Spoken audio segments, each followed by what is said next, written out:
कुछ बच्चे पिछले 3 साल से 4 साल से कंपटीशन एग्ज़ाम की तैयारी कर रहे हैं, लेकिन उनका सिलेक्शन नहीं हो पा रहा है। उसके पीछे कारण ये होता है कि वो अपने पूरी पढ़ाई तो कर लेते हैं, लेकिन वो अपने सिलेबस का रिवीजन नहीं कर पाते हैं। For success needs only the 4 things.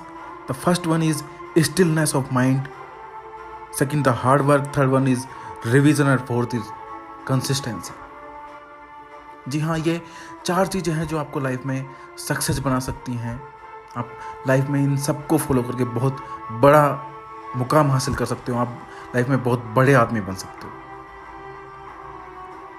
अब stillness of mind and doing nothing, देखिए stillness of mind and doing nothing में बहुत बड़ा फर्क है। स्टिलनेस ऑफ माइंड है जो आप अपने दिमाग को शांत रखे हुए हो, आप एक पर्टिकुलर डायरेक्शन में मेहनत कर रहे हो।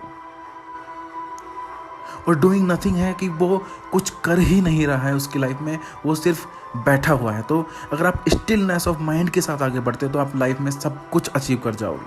सब कुछ, आपका फोकस एक जगह है। स्टिलनेस ऑफ माइंड का मतलब है कि आपको ये पता ही नहीं है कि आप सुंदर दिख रहे हो या खराब दिख रहे हो, आप नहाए हो या नहीं नहाए हो। आपकी कोई मनोकामना है ही नहीं कि आपके पास नए कपड़े हैं, नहीं आपकी कोई इच्छा है, सब खत्म हो गई हैं। आपको कुछ याद नहीं है, आपको सिर्फ एक चीज याद है कि आपको पढ़ना है और सिर्फ पढ़ना है। आपको बाकी चीजों से कोई मतलब नहीं रह गया है। और जो डूइंग नथिंग है वो कभी अपने लाइफ में कुछ नहीं कर पाएगा। दूसरी चीज आती है हार्ड वर्क। आपको कोई भी, अगर आपको कोई भी चीज में सक्सेस पाना है, किसी भी चीज में, तो आपको हार्ड वर्क करना बहुत जरूरी है। एक्स्ट्रा ऑर्डिनरी चीजों को करने से सक्सेस नहीं मिलती है। सक्सेस मिलती है ऑर्डिनरी चीजों को बार बार रिपीटेशन में करने से। अगर आप जो कर रहे हो, जो पढ़ रहे हो, अगर आप उसको बार बार रिपीटेशन में पढ़ते हो तो आप अपनी लाइफ में सक्सेस जरूर अचीव करोगे। एक्स्ट्रा ऑर्डिनरी चीज करने की जरूरत नहीं होती है। मैंने ऐसे बच्चों का सिलेक्शन होते हुए देखा है, मैंने ऐसे बच्चों को IAS बनते हुए देखा है जिनकी 50% है 10th-12th में, जो ग्रेजुएशन में बड़ी मुश्किल से पास होते हैं। ऐसे बच्चे आज IPS IAS हैं। तो एक्स्ट्रा ऑर्डिनरी करने की जरूरत नहीं है। बस एक रिपीटेशन ऑर्डर में, एक ऑर्डर्ड तरीके से जो आप पढ़ रहे हो, जो आप कर रहे हो, उसी को बार बार करो, आपको सक्सेस मिल जाएगा। जब आप हार्ड वर्क कर रहे हो तो उसके बीच में ये नहीं आना चाहिए, आपकी कंसिस्टेंसी होनी चाहिए। तीसरी चीज होती है रिवीजन। अगर आपने जो पढ़ा है एग्जाम से पहले, अगर आपको उसको रिवाइज नहीं करते हो तो आपका सक्सेस से आप दूर चले जाते हो। रिवाइज करना बहुत बहुत ज़रूरी है। आपने संदीप माहेश्वरी का अगर एक टॉक सुना हो तो उसमें वो बोलता है कि अगर आप किसी चीज़ को पहले दिन याद करो, उसको फिर तीसरे दिन याद करो, उसको फिर 7वें दिन याद करो, फिर 14वें दिन और फिर 21वें दिन याद करो, तो आप उसको कभी नहीं भूलोगे। तो वो उसमें ये बताना चाह रहा है कि अगर आप किसी चीज़ को बार बार रिवाइज करते हो तो आप उस चीज़ को कभी नहीं भूलोगे, कभी भी नहीं भूलोगे। अगर आप 21 दिन तक कंटिन्यूसली उस चीज़ को याद कर ले तो आप लाइफ में कभी नहीं भूलोगे। तो अपने एग्ज़ाम से पहले रिवीजन जरूर करें अगर आपको सक्सेस चाहिए। और चौथी चीज़ है कि कंसिस्टेंसी। मेरे भाई, चाहे आप दिन में 2 ही घंटे पढ़ो, चाहे 3 ही घंटे पढ़ो, लेकिन कंसिस्टेंटली पढ़ो। जरूरी नहीं है कि आप दिन में 10 घंटे पढ़ो, 12 घंटे पढ़ो। लोग बात करते हैं कि अरे पिछले मंगलवार को तो मैं 10 घंटे पढ़ा था, अब क्या जरूरत है पढ़ने की। अरे मेरे कसम, अगर नहीं पढ़ेगा तो सिलेक्शन नहीं होगा। एक दिन आप 10 घंटे पढ़े और दूसरे दिन आप बिल्कुल नहीं पढ़े तो इसका मतलब आप कुछ भी नहीं पढ़े, क्योंकि कुछ दिन के बाद वो आपके माइंड से निकल जाएगा। आपको कंसिस्टेंटली पढ़ना पड़ेगा। अभी कुछ दिनों बाद IPL शुरू हुआ। लोग बाग IPL में टीवी लगा लगा के बैठ जाएंगे। अब सब जियो सबके पास होती है, सब जियो टीवी खोल के बैठ जाएंगे, देखेंगे विराट कोहली चौका मार रहा है, ये हो रहा है, वो हो रहा है, धवन उधर चौका मार रहा है, इधर विराट कोहली चौका मार रहा है, हमारा कोलकाता जीत रहा है, हमारा बेंगलुरु जीत रहा है।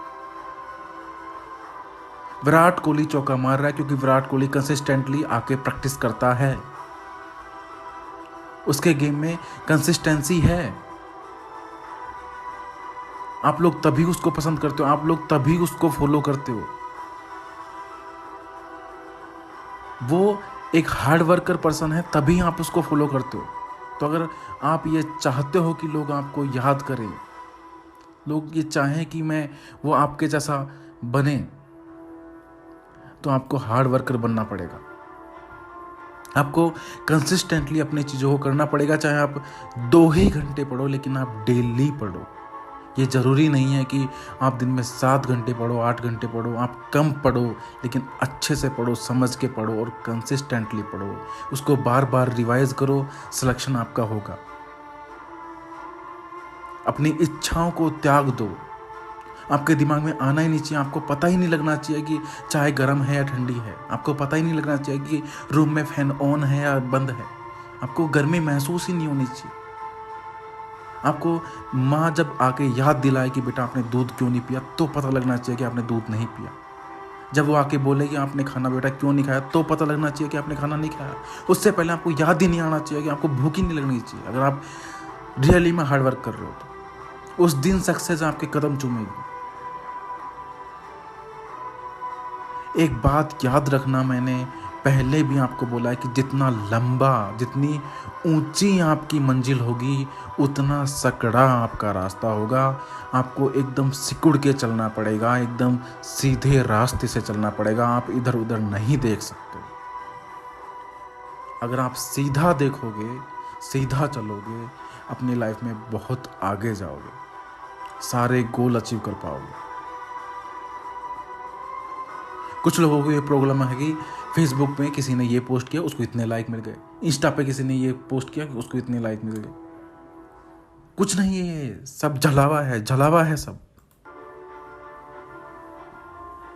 ये पोस्ट करने वाले कुछ दिनों बाद आपको यहीं के यहीं मिलेंगे और आप आगे पहुंच जाओगे। कुछ लोग बोलेंगे कि यार तूने गेम्स ऑफ थ्रोन देखी है, यार तूने गैंग्स ऑफ वासेपुर देखी है।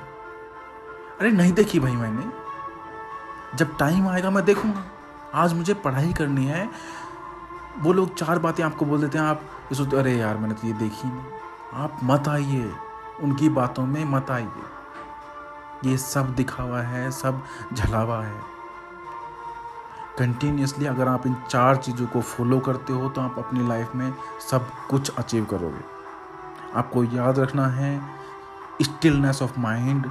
आपको एक सीधे डायरेक्शन में शांत होकर मेहनत करनी है, हार्ड वर्क करना है, रिवीजन करना है और कंसिस्टेंसी रखनी है। सफलता आपके कदम चूमेगी।